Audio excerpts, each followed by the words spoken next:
मसीह में आप सबकी सलामती हो। मैं डॉक्टर नवाज इकबाल एक मरतबा फिर पेशावर से आपकी खिदमत में अपने YouTube channel Glory to God की वसातत से मुखातिब हूँ। अगर आप चाहते हैं कि मेरी आने वाली हर वीडियो और लेक्चर टीचिंग सेशन आपको मिले, आपको इसके नोटिफिकेशन आपको मिले, तो काइंडली मेरे इस यूट्यूब चैनल को सब्सक्राइब कीजिए और इसके बेल आइकॉन को प्रेस कीजिए ताकि मेरी हर वीडियोस हर लेक्चर जो हैं वो आपको टाइमली मिल सके और आप उस खराम खुदाबंदी को जो खुदा मुझ नाचीज़ के ज़रिए आप देता है और मैं आप कलीसिया के साथ शेयर करता हूँ, उन तमाम ब्लेसिंग्स को, उन तमाम बरक़ात को जो वो देता है मैं आपके साथ शेयर करता हूँ। तो इससे खुदा की कलीसिया जो है वो तरक्की करे, खुदा का बदन तरक्की करे और खुदा यीशु का नाम जलाल पाए। मसीह में मेरे अजीज़ बहनों भाइयों, आजकल हम डिस्कस कर रहे हैं करंथियों 12 बाब में मरकूम 9 नेमतों के बारे में कि वो नेमतें हमें क्या सिखाती हैं, क्या बताती हैं, किस बारे में कौन सी नेमत क्या है, कैसे है, उसके बारे में हम आजकल सीख रहे हैं और हम स्टडी कर रहे हैं। जैसा कि हमने देखा कि एक ग्रुप है जो इस 9 नेमतों को हम 3 ग्रुप्स में डिवाइड कर सकते हैं। जैसे कि एक ग्रुप जो है वो मुकाशफा का ग्रुप कहलाता है, जिसमें हिकमत का कलाम है, इल्मियत का कलाम है और रूहों का इम्तियाज़ है। दूसरा ग्रुप जो है वो ताकत का ग्रुप कहलाता है, जो कि ईमान की नेमत है, जिसमें मौजज़ात की नेमत है और शिफा की नेमत है। तीसरा ग्रुप जो हम डिस्कस कर चुके हैं, जिसमें गैर ज़ुबान की नेमत है, गैर ज़ुबान के तर्जमे की नेमत है और नबूवत की नेमत है। ये ग्रुप हम जो एक इसको कहते हैं हौसला अफजाई का ग्रुप, इनकरेजमेंट का ग्रुप भी हम कहते हैं। तो आज हम जो मुकाशफा का ग्रुप हम स्टडी कर रहे हैं, उसमें हमने लास्ट टाइम इल्मियत के कलाम को हमने देखा। आज हम हिकमत के कलाम को देखेंगे कि हिकमत का कलाम की जो नेमत है वो उसकी मेन थीम और मेन बातें मैं आपके साथ शेयर करूँगा। उसके बाद क्योंकि कलाम मुक़द्दस में बहुत जगह इसकी एग्जांपल्स हमें मिलती हैं खुदा के पाक रूह की नेमतों से, उसके मौजज़ात से, खुदा यीशु के मौजज़ात से। कलाम मुक़द्दस में जो है वो बहुत ज़्यादा मरकूम है। और तीनों अनाजील के लिखे जाने के बाद जब चौथी अंजील मुक़द्दस यूहन्ना रसूल लिखते हैं, तो वो अपनी किताब के आखिर में लिखते हैं कि मसीह खुदा ने इन 3 साल ज़मीनी ज़िंदगी में इतने मौजज़ात किए, उन्होंने इतना काम किया कि अगर वो सारे लिखे जाते तो शायद उन किताबों के लिए इस दुनिया में जगह न रहती। तो अज़ीज़ बहनों भाइयों, चंद एक जो मेजर एग्जांपल्स हैं जो वो मैं आपके साथ शेयर करूंगा और उसके बाद आपके पास मौका होगा कि आप आगे उसको डिस्कस कर सकें। सबसे पहली बात ये कि याद रखें कि जैसा कि मैंने पहले भी कहा था कि चूँकि रूह एक है, खुदावंद एक है, तो उसकी जो नेमतें हैं वो खुदा रूहुल कुद्स से जो है वो स्प्रेड होती हैं। वो जिसको जो चाहता है बांटता है, जिसको जो नेमत चाहता है वो देता है, लेकिन सब में रूह का ज़हूर फ़ायदा पहुंचाने के लिए होता है। अब हिकमत का कलाम जो है वो बहुत ज़्यादा उसकी अहमियत इसलिए है कि वो तमाम नेमतों को आपस में जोड़ के रखता है। और ये नेमत इसलिए भी इम्पोर्टेंट है कि चाहे खुदा के पाक रूह से आपको जो भी नेमत मिली हो, चाहे वो इल्मियत का कलाम हो, शिफा की नेमत हो, मौजज़ों की क़ुव्वत हो, नबूवती कलाम हो, गैर ज़ुबान की नेमत हो, लेकिन ये हिकमत जो इलाही हिकमत है ये हमें गाइड करती है। ये नेमत के ज़रिए खुदा पाक रूह हमें गाइड करता है कि हमें कौन सी नेमत कहाँ पर कब और कैसे इस्तेमाल करनी है। और इसी हिकमत से हम खुदा की मर्ज़ी को, उस काम के लिए हम जान सकते हैं कि खुदा की क्या मर्ज़ी है।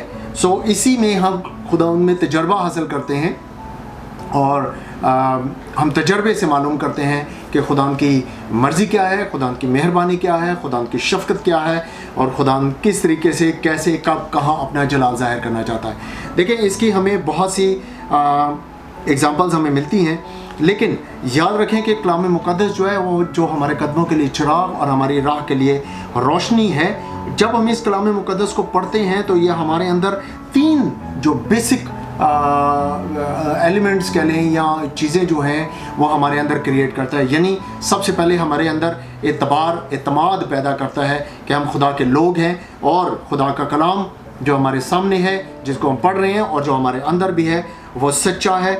दूसरे नंबर पर उसकी सच्चाई पर हमारा भरोसा जो है, यानी पहले हमें एतमाद मिलता है, फिर साथ हमें भरोसा मिलता है और भरोसा के साथ फिर हमें मुकम्मल यकीन मिलता है कलाम मुक़द्दस को पढ़ने से, उसके साथ ताल्लुक़ जोड़ने से, उसके साथ रिश्ता जोड़ने से हमें ये चीज़ें जो हैं वो मिलती हैं। अब हिकमत के कलाम से मुराद ये नहीं है कि हम दुनिया की हिकमत से हम वाकिफ़ हो जाएंगे। दुनियादारी के काम, दुनिया के साथ इसका कोई ताल्लुक़ नहीं है। दुनियादारी के कामों के साथ, दुनिया की हिकमत के साथ, दुनिया के तमाम उलूम के साथ इसका कोई ताल्लुक़ नहीं है। इसका ताल्लुक़ सिर्फ़ खुदा के पाक रूह के साथ है, खुदा की पाक रूह की इलाही हिकमत के साथ है, उस पाक भेदों के साथ इसका ताल्लुक़ है और उन मुकाशफात के साथ इसका ताल्लुक़ है, जो उस कलाम खुदाबंदी के साथ इसका ताल्लुक़ है जो खुदा ने अपने लोगों पर, अपने बंदों पर ज़ाहिर करता है और कर चुकता है। अब हिकमत का कलाम जब हमारे पे खुदा ने अपने लोगों पर, अपने किसी बंदे पर जब ज़ाहिर करता है तो उससे जो है हमें दो तीन चीज़ें जो ख़ास तौर पर हमें मिलती हैं। मसलन ये कि खुदा आपको या हमें मुस्तक़बिल के में होने वाले किसी वाक़ये के बारे में बताना चाहता है। इन कुछ चीज़ों की एग्जांपल्स हम आगे देखेंगे। खुदा हमें किसी वाक़ये के बारे में ख़बरदार करना चाहता है और वो चाहता है, नंबर 2 से नंबर पे वो चाहता है हम उसके लिए तैयारी करें, उसके लिए दुआ में झुकें। और अगर हम कोई ऐसा काम कर रहे हैं जो खुदा को पसंद नहीं है तो खुदा हमें उससे मना करता है, मना करना चाहता है। ये भी उसकी एक हिकमत है। खुदा चाहता है कि हम, खुदा की एक मर्ज़ी है कि हम उसको एक काम जो होने जा रहा है, जो होना चाह रहा है, उसको हम, उसके लिए हम दुआ करें, शिद्दत के साथ हम दुआ करें ताकि उस होने वाले वाक़ये को हम रोक सकें, खुदा की मर्ज़ी को बजा ला सकें। अब उसकी रोकने से मुराद ये नहीं है कि हम खुदा के इरादों को तब्दील कर सकते हैं, नहीं। खुदा बहुत प्यार करता है, बहुत मेहरबान खुदा है, उसकी शफ़क़त अब्दी है, उसका प्यार निराला है। वो किसी गुनहगार की हलाकत नहीं चाहता बल्कि वो चाहता है कि सबकी तौबा तक नौबत पहुँचे। और 5वीं और आखिरी एग्जाम्पल ये है कि जब खुदा जब हमारे पे कोई मुकाशफा ज़ाहिर करता है तो वो उसके लिए हमारी दुआ करना, खुदा की मर्ज़ी होती है कि उसके लिए हमारा दुआ करना जो है बहुत वाजिब है, ताकि ना सिर्फ उसके बारे में मुकम्मल तौर पर हम खुदा की मर्ज़ी को जान सकें, उसको पहचान सकें और अपने आप को उसके लिए तैयार कर सकें और वो राह इख्तियार करें जो खुदा चाहता है कि हम उसको इख्तियार करें। अब हिकमत के कलाम में सबसे पहले जो कलाम मुक़द्दस में मैं समझता हूँ हमें बहुत एक मेजर एग्जांपल हमें मिलती है, वो है यूना और नबी की एग्जांपल और नैनवा शहर की एग्जांपल, जहाँ पर खुदा ने अपना हिकमत का कलाम जो है मुकाशफाती तौर पर जो है यूना नबी पर ज़ाहिर किया कि ये लोग गुनाह कर रहे हैं, ये लोग बुत परस्ती में हैं, नैनवा शहर ये है, तो अगर ये मना ना हुए तो मैं इनको तबाह कर दूंगा, लिहाजा तू जा और इनमें मनादी कर, तौबा की मनादी कर। अब यूना जो था वो खुदा का बंदा था, खुदा का दिलपसंद शख्स था और खुदा ने अपनी मर्ज़ी, अपना मुकाशफा उस पर ज़ाहिर किया था और उसने कहा कि जाओ तो इन लोगों को बता दे, अगर वो तौबा करेंगे तो मैं इनको माफ़ कर दूंगा और अगर नहीं करेंगे तो मैं इनको तबाह कर दूंगा।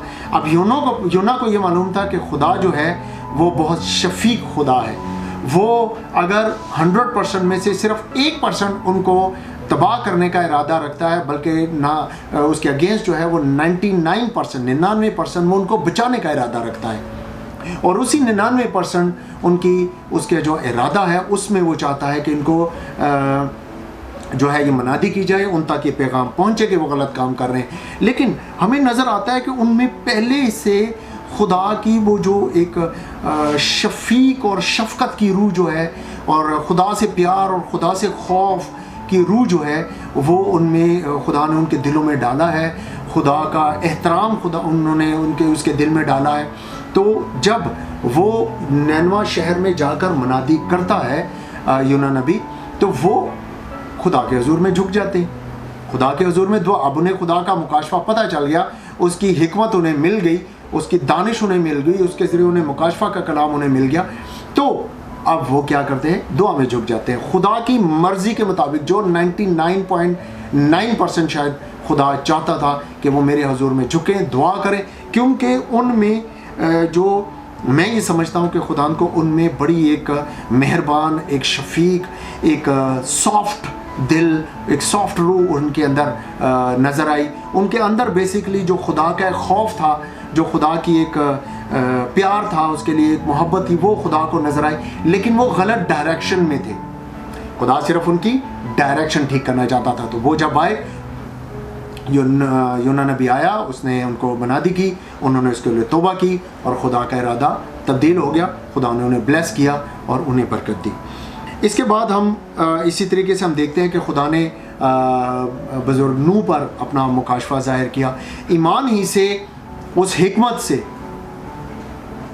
अब्राहम ने खुदा के इरादा को जाना कि उसके लिए खुदा की मर्ज़ी क्या है। तो उसकी मर्ज़ी से वो ऊर के इलाका से, जो कि मेसोपोटामिया का एक बहुत बड़ा, मेसोपोटामिया जो उस वक्त बहुत बड़ी एक सिविलाइजेशन थी, और उसका जो मेसोपोटामिया का जब हम स्टडी करेंगे, कोई टाइम आएगा कि मैं आपको मेसोपोटामिया के बारे में भी एक स्टडी में तैयार कर रहा हूँ, बल्कि शायद कर चुका हूँ खुदा की मर्ज़ी से, तो वो बहुत जल्द मैं आपके साथ शेयर करूँगा। मेसोपोटामिया का जो इलाका है वो ये ईरान, इराक, बाबल का इलाका है, और ये दुनिया की दूसरी बड़ी सिविलाइजेशन है।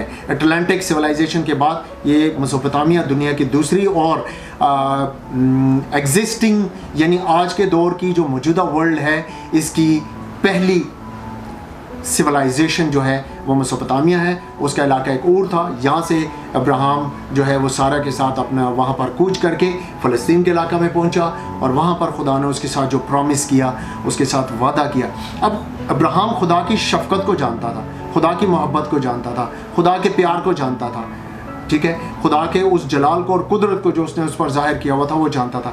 इसलिए जब खुदा ने उसे अब्राहम ने उसका इज़ाक का वादा किया तो वो 75 बरस का था, और जब वो वादा पूरा हो तो 100 बरस का था। तो 25 बरस उसने उस वादे के मुकम्मल होने का इंतज़ार किया, और इस दौरान खुदा ने और बहुत उसकी ज़िंदगी में काम किया, और बड़े ईमान के साथ वो खुदा के साथ चलता रहा। इसीलिए वो ईमानदारों का बाप कहलाया। और जब खुदा ने उसे इसहाक की कुर्बानी के लिए कहा तो उसने उससे भी दरेग नहीं किया। तो खुदा ने उसके दिल की कामलियत को, उस प्यार को, उस मोहब्बत को, उस रूह को जो उस खुदा के हजूर थी कि ये खुदा का दिया हुआ है, खुदा अगर मैं, खुदा ने कहा इसको कुर्बान कर दे तो मैं कर दूंगा, तो खुदा और मुझे देगा।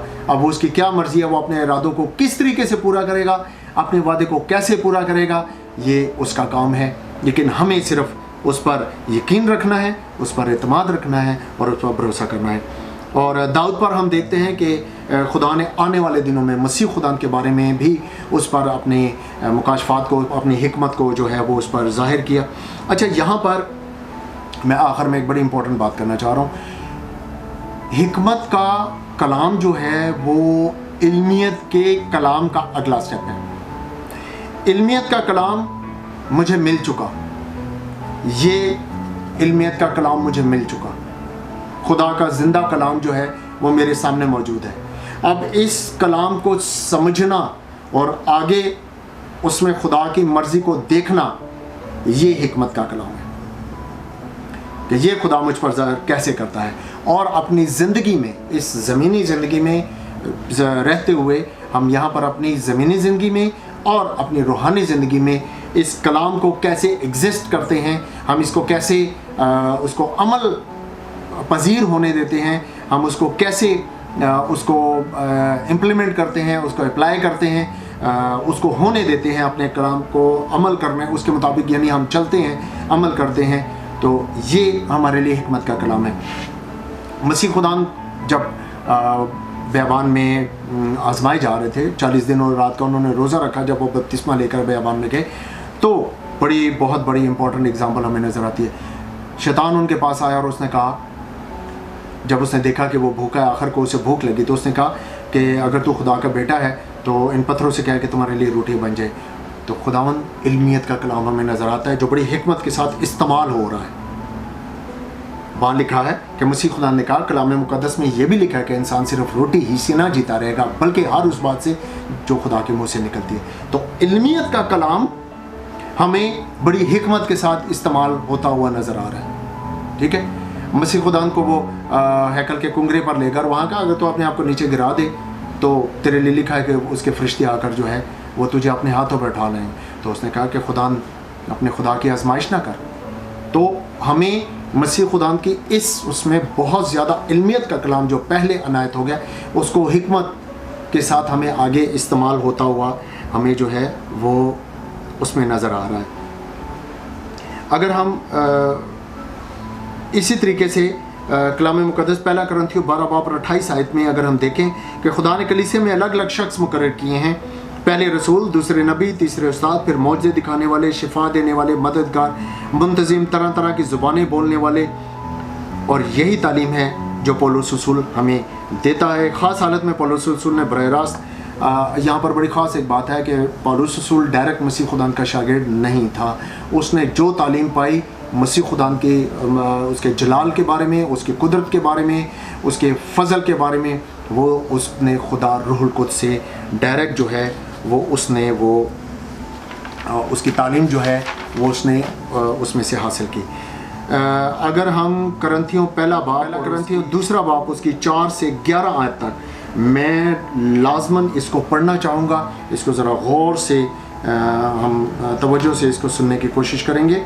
और मेरी तकरीर और मेरी मनादी में हिकमत की लुभाने वाली बातें ना थी, बल्कि वो रूह और कुदरत से साबित होती थी, ताकि तुम्हारा ईमान इंसान की हिकमत पर नहीं बल्कि खुदा की कुदरत पर मौकूफ़ हो।